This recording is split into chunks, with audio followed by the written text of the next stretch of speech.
Hola, buenas tardes. Muchas gracias por estar en este martes nuevamente con nosotros.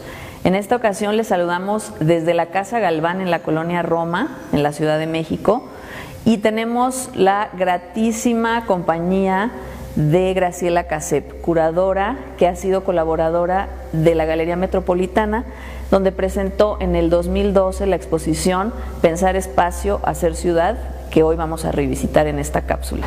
Graciela, ¿podrías contarnos cuál fue la premisa de tu exposición, que sabemos que reunió a 12 artistas, distintas generaciones, distintos medios estuvieron representadas en esta exposición, en donde participaron Laureana Toledo, Daniel Alcalá, Marcela Armas, Aníbal Catalán, Emilio Chapela, Mariana Delecamp, tengo mi acordeón, Omar Barquet, Carlos Aguirre, Rosana Montiel, Susana Laborde, Fernanda Canales y Alex Dorfman. ¿Nos podrías platicar un poco sobre cuál fue tu planteamiento y cómo lo abordaste desde el espacio de la Galería Metropolitana? Sí, bueno, antes que nada, muchísimas gracias por este espacio, por traer a cuenta esta revisión de una exposición que para mí a nivel personal ha sido muy significativa, porque trazó una línea de trabajo y de investigación pues que se traduce en varios proyectos que estoy ejecutando hoy. Bueno, la premisa creo que viene, me atrevo a decir, de un trabajo realizado cuando formaba parte del equipo curatorial del Museo de Arte Moderno, donde empezamos a trabajar la idea de cruzar ciertos momentos de la práctica artística y de cómo esta práctica artística se lleva a cabo en la ciudad, cruzada por otro tipo de disciplinas o producciones culturales. El trabajo que quería yo hacer visible era como del proceso creativo que existe entre algunos artistas y entre arquitectos para reflexionar sobre el espacio urbano, sobre la construcción del espacio, sobre las interacciones que suceden a partir de la intervención de una obra o a partir de la intervención de un espacio construido. Entonces, era una forma de pensar que el proceso de pensamiento y acercamiento al entorno urbano no sucede necesariamente en prácticas separadas, ¿no? Sino que de repente confluyen y lo que buscan es reflexionar sobre la realidad urbana que acontece. Entonces creo que ese fue el punto de partida y la razón por la cual el trabajo de Rosana Montiel o de Fer Canales, que son arquitectas, estaban presentes incluso emplazadas espacialmente al centro de la exposición y de una forma radial dialogaban con el resto de las obras que vienen desde las artes visuales. Entonces digamos que ese fue como el punto de partida para reunir el trabajo de todos ellos. Tú has hablado de que te interesa la transversalidad del arte como una manera de agrupar o englobar distintos referentes y distintas reflexiones. ¿Nos podrías platicar un poquito de cómo sucede eso en las piezas que propusiste para la exposición? Bueno, creo que ahí justo lo que elegí fue como cuáles son los temas que tenían que ver con la ciudad. Una tiene que ver, que ahí lo vinculo, por ejemplo, desde una perspectiva teórica con la noción de Michel Desserteau de los practicantes del espacio, ¿no? Pensar que el artista y también en ese caso el arquitecto están buscando dialogar directamente e incidir o por lo menos señalar temas que tienen que ver con la transformación del espacio, ¿no? Como bien lo mencionaste, creo que uno de los ejes principales era la situación de la vivienda, la situación de la verticalidad de las ciudades, que va de la mano del crecimiento urbano, de las crisis espaciales, ¿no? dentro de las urbes. Y por otro lado, creo que hay muchas piezas que tienen que ver con la forma en la que se representa formalmente, se hace una abstracción de lo que sucede en los entornos, a partir, por ejemplo, de la práctica de la caminata, ¿no? Que si nos vamos más atrás es algo que también viene como del situacionismo, o sea, como esta idea del andar, del toparte como un proceso de reflexión. Entonces creo que esos fueron de los dos ejes principales. Por un lado, temáticas básicas, que creo que sí en el momento en el que hice esta exposición estábamos enfrentando a distintos niveles por el gobierno crisis a los modelos, por ejemplo, de habitación mínima, que es la pieza de Fernanda Canales, y que tenía que ver con los mecanismos de construcción de vivienda social. que es un tema que viene, o sea, que acompaña el siglo XX en realidad, ¿no? Como eje o elemento del desarrollo de la ciudad moderna, pero a la vez también del caos que conlleva a la ciudad. Y por otro lado, esta idea de practicar el espacio a través de caminarlo a nivel topográfico, o sea, no como ver qué sucede en la capa, digamos, del plano de la Tierra, y cómo el artista o el arquitecto es capaz de detectar esas huellas y llevarlas a alguna reflexión. Yo sé que tú ahora te desarrollas de manera muy preponderante en el campo de la investigación, desde dos ejes, desde un centro de investigación y desde tu propia investigación doctoral.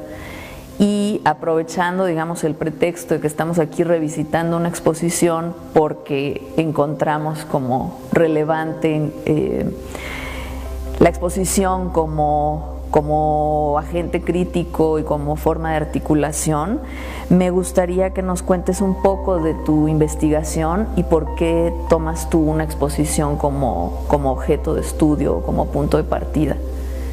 Bueno, creo que ahí se cruzan muchas experiencias profesionales e intereses, y una es que al haber trabajado en espacios, en museos públicos,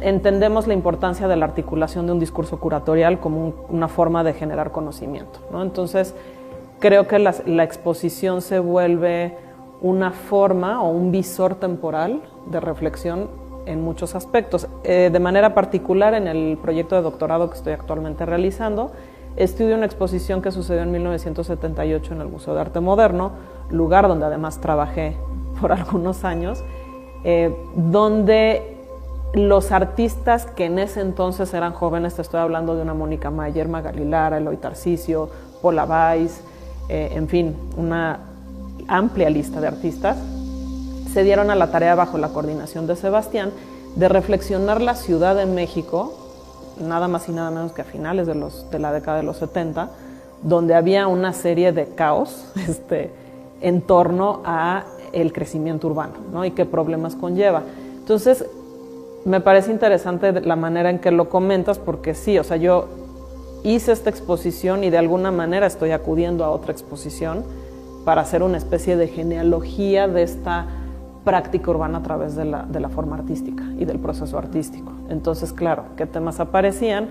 El crecimiento desmedido, la tensión entre el centro y la periferia, en ese momento la conversación en torno al barrio, al entorno inmediato, a cómo reivindicar ciertas zonas de la ciudad, el rol de las organizaciones y las asambleas para dignificar las condiciones o los servicios de estas áreas periféricas que estaban surgiendo, ¿no? Que es el momento en el que empiezan a articularse, el transporte e incluso la pieza de Mónica Mayer, muy pertinente y además adelantada a lo que vendría después, a estudiar cómo el espacio urbano no era un espacio seguro para las mujeres, ¿no? Entonces, en ese sentido sí creo que para mí el estudio de las exposiciones es una oportunidad de ver una época, de ver una práctica, de ver distintas circunstancias que el artista está enunciando.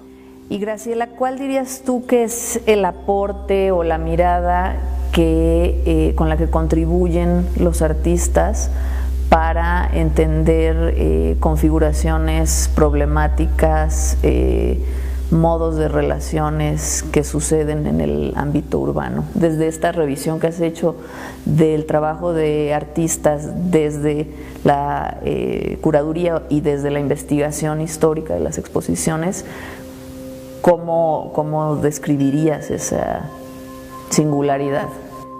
Yo creo que la singularidad está en que no son procesos lineales, sino que hay una construcción de métodos que responden a distintos enfoques de los proyectos, ¿no? Y que sí requieren una sensibilidad y una conexión con el entorno que están trabajando, ¿no? Llámese, no sé, si ahorita me reconecto con piezas que estaban en la exposición Pensar Espacio, Hacer Ciudad, una forma es, por ejemplo, la que utilizaba Marcela Armas para hablar de cómo la estandarización en la forma en la que vemos de una forma abstracta las ciudades te hace pensar que no son diferentes cuando son diferentes, ¿no? Cuando cada contexto urbano tiene sus peculiaridades, cuando no puedes repetir ni siquiera fórmulas o técnicas de aproximación a una comunidad urbana en otra, ¿no? Sino que son distintos procesos de acercamiento. O, por ejemplo, las piezas de Susana Laborde, lo que te reflejaban es como en todo este despliegue arquitectónico, creo que muy heredado de los Estados Unidos, de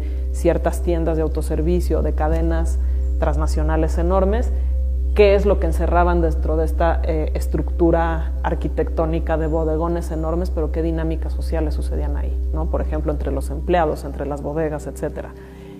Otra pieza que tenía que ver con, por ejemplo, con Carlos Aguirre, todo el registro del lenguaje, así como el lenguaje que sucede en la ciudad, ¿no?